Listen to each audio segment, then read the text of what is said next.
Estamos de volta no Hora da Verdade. A gente aqui sempre incentiva, né, conforme a gente tem conversado aqui com a doutora, delegada aqui de Poços de Caldas, a doutora Maria Cecília Gomes Terra, sobre a questão da importância da educação, que se dá principalmente através da família, na questão da educação de valores, principalmente, mas também tem a educação formal, tem a educação que chega também através dos livros. E eu sempre indico aqui, né, que a maior rede, uma das maiores redes de livraria do Brasil, se encontra aqui em Poços de Caldas, que é a Livraria Nobel, aqui na rua Rio de Janeiro, que funciona de segunda a sábado, das 9 até as 7 da noite. Por lá você encontra livros como esse, não sei se vai dar para mostrar bem para você aqui, Os Sonhos Não Envelhecem, está dando até um pouco de isso, né? Do Márcio Borges, que conta um pouquinho as histórias do Clube da Esquina. Já saiu uma edição antiga desse, agora é essa edição atual, que tem um CD de música, né, contando exatamente a história do Clube da Esquina.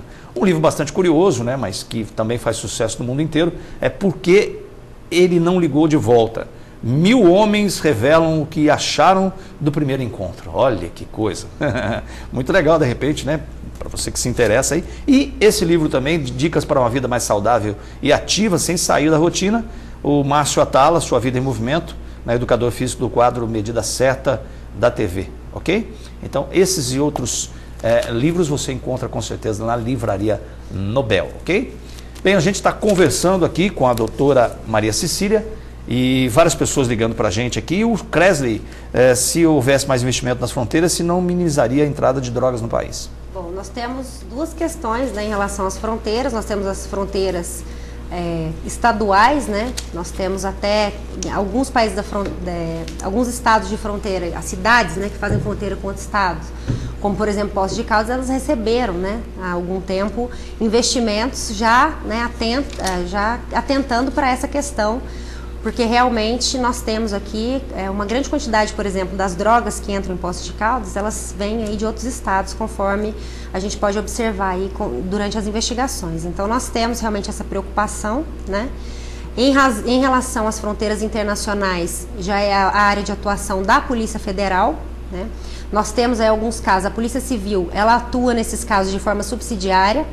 Então, casos de descaminho, contrabando, né, muitas vezes autuação em flagrante dentro da Delegacia de Polícia Civil, né, e não da Federal, e depois é remetido para a Justiça Federal. Mas nós tivemos investimentos, né, chamado Cinturão de Segurança, um projeto que foi feito pelo Estado de Minas, pelo governo de Minas, há uns 2, 3 anos que iniciou aí, para poder justamente cuidar, né, dessas questões de fronteira de Estado. A gente falei da questão da estrutura que o Brasil necessita. Eu queria saber da estrutura da Polícia Civil, porque às vezes a gente fala, a polícia podia fazer isso, fazer aquilo outro, mas qual que é a estrutura, por exemplo, da Polícia Civil em Poços de Caldas? Se ela é adequada, se precisa de mais pessoas, mais equipamentos? Bom, é muito difícil uma instituição pública que trabalhe na margem ideal, né? Então nós temos aí, obviamente, um déficit de pessoal, né? Nós recebemos agora 3 delegados, né, que deu uma aliviada, né, no serviço, porque sempre foram muito poucos delegados aqui em Poços de Caldas, mas nós recebemos esses delegados, né, há cerca de um mês, 2 meses. Ainda precisamos, né, de muitos investigadores. Esses delegados atuam em quais áreas, esses 3 que chegaram? Bom, o nosso delegado regional, né, Dr. Gustavo, ele chegou em Poços há cerca de um ano, né, agora está fazendo mais ou menos um ano que ele está aqui na cidade.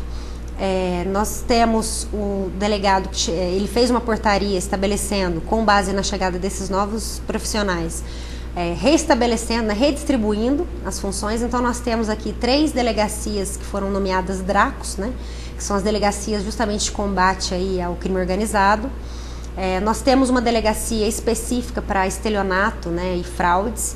Temos delegacias residuais, né, ou seja, que todos aqueles crimes que não são contemplados nas outras delegacias ficam a cargo de um delegado especificamente. E temos também, né, a delegacia especializada de atendimento a menores e atendimento à mulher. Muito bem. O Rubens ligou para a gente, obrigado. O Rubens, ele faz um questionamento em relação ao adolescente. Quando o adolescente pratica um ato infracional, o pai não poderia ser responsabilizado pelo menor? Bom, civilmente, nós temos 2 tipos de responsabilidade, né? Nós temos a responsabilidade civil, essa responsabilidade, quando existe a falha, né, na vigilância, em relação ao ato do adolescente, o pai é responsável civilmente, né? Então, no caso, a pessoa que teve, por exemplo, sofreu um dano, um prejuízo, ela pode acionar, né, os responsáveis legais do adolescente, da criança e do adolescente, né? E agora, criminalmente, né, nós temos que a pena ela não pode passar, né, por dispositivo legal também da pessoa do infrator, né? Então, nesse caso, especificamente, criminalmente, o pai não responde. O que nós temos, como eu já expliquei, né, e que é muito comum na delegacia, é o abandono intelectual, né, que é quando eles deixam de prover a instrução primária dos filhos, mas criminalmente, por lei, a gente não tem como. O adolescente praticou um ato infracional, se o pai não teve dolo, infelizmente, a gente não tem como responsabilizá-lo penalmente. Às vezes as coisas se traduzem, por vezes infelizmente, né, e por vezes a gente tem que mensurar em termos de números, né, o que está acontecendo, para você ter um registro. Em termos de números, como é que nós estamos em relação a esses adolescentes?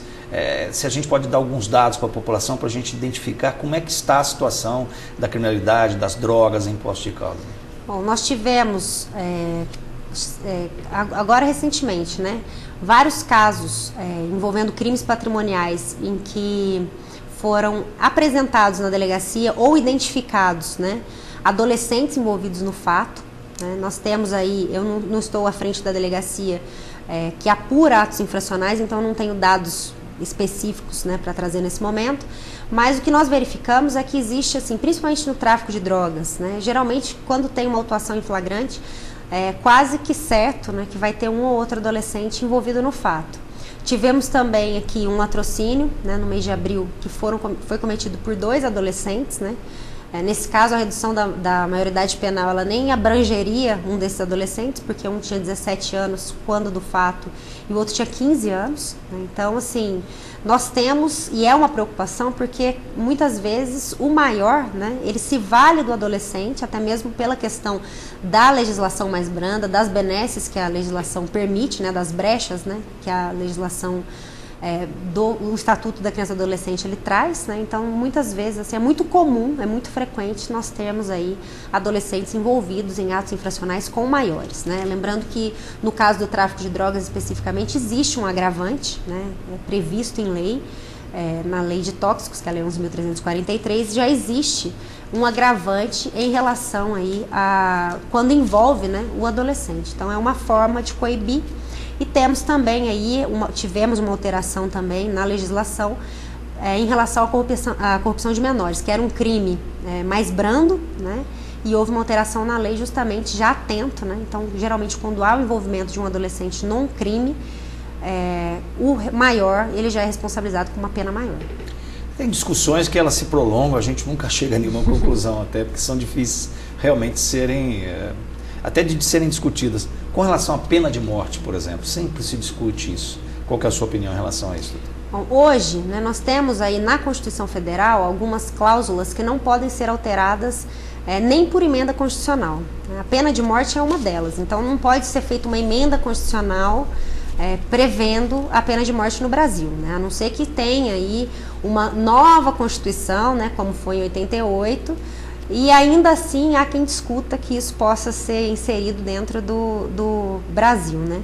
Mas de qualquer forma, em relação à pena de morte, né, nós temos aí uma discussão muito, muito ampla, né? E no Brasil especificamente, o que o brasileiro, né, às vezes vem a público e fala, não, aqui tinha que ter pena de morte e tudo mais, é porque na verdade a nossa legislação ela é muito benéfica, né, para quem pratica um delito. Então, você pratica um crime, é condenado a 30 anos, cumpre aí uma parte e vai para a rua, consegue uma liberdade provisória, né? Então, assim, na verdade, deveria ocorrer uma alteração no processo legislativo, no processo de aplicação da pena, né? No cumprimento da pena. A Darlene ligou para a gente também perguntando o que a senhora acha do Código Penal, se já não está ultrapassado.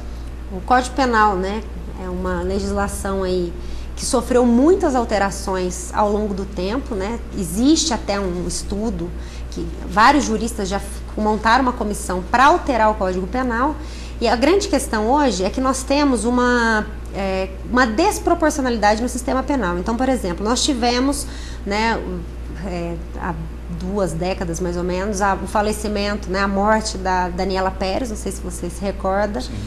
Quando ela faleceu, a mãe dela, Glória Pérez, ela fez uma manifestação popular, né, e foi um projeto de lei que culminou até com a lei de crimes hediondos, justamente para ser mais severa o cumprimento da pena. Aí depois nós tivemos, por exemplo, uma alteração no Código de Trânsito, prevendo aí que a lesão corporal culposa, ou seja, não intencional, sofresse um aumento.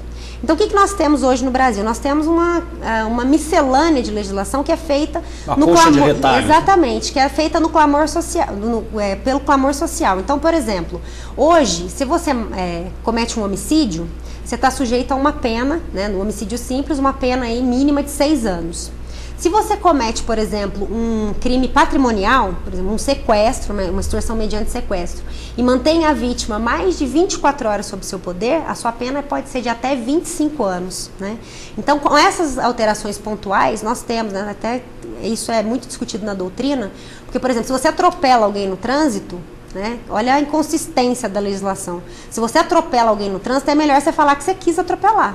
Né? Porque a lesão corporal dolosa no Código Penal, a pena dela é inferior à lesão corporal culposa, ou seja, não intencional do Código de Trânsito. Então, infelizmente, nós temos aí essas várias inconsistências na legislação. Né? Esse Brasil cheio de leis, né, que a gente percebe aí, na verdade, não sei se é o Brasil correto, porque são tantas as leis, eu já comentei aqui com as leis ambientais, né? São tantos os órgãos que cuidam do meio ambiente nesse país que a gente não sabe qual lei exatamente seguir. Às vezes elas até se confrontam, né? Você pega a polícia do meio ambiente, é uma coisa, pega o CODEM, é outra, e no final das contas você não sabe que lei você atende, até eles não sabem, né? Então as leis no Brasil, muitas vezes elas se confrontam e muita gente, claro, se apropria dessas brechas, conforme a doutora aqui confirmou, principalmente aquelas pessoas que têm mais poder aquisitivo, que têm bons advogados e tal, que conseguem realmente trazer, né, a lei para o seu lado, é claro, com uma questão legal mesmo, e acabam se usufruindo disso para continuar cometendo aí, infelizmente, os seus crimes de qualquer natureza. Bom, a gente está no Hora da Verdade e você participando com a gente, ligando aí 3721-6955 e fazendo parte desse programa que, na verdade, ele só existe pela sua participação. Já já a gente volta no último bloco de hoje do Hora da Verdade. Até já.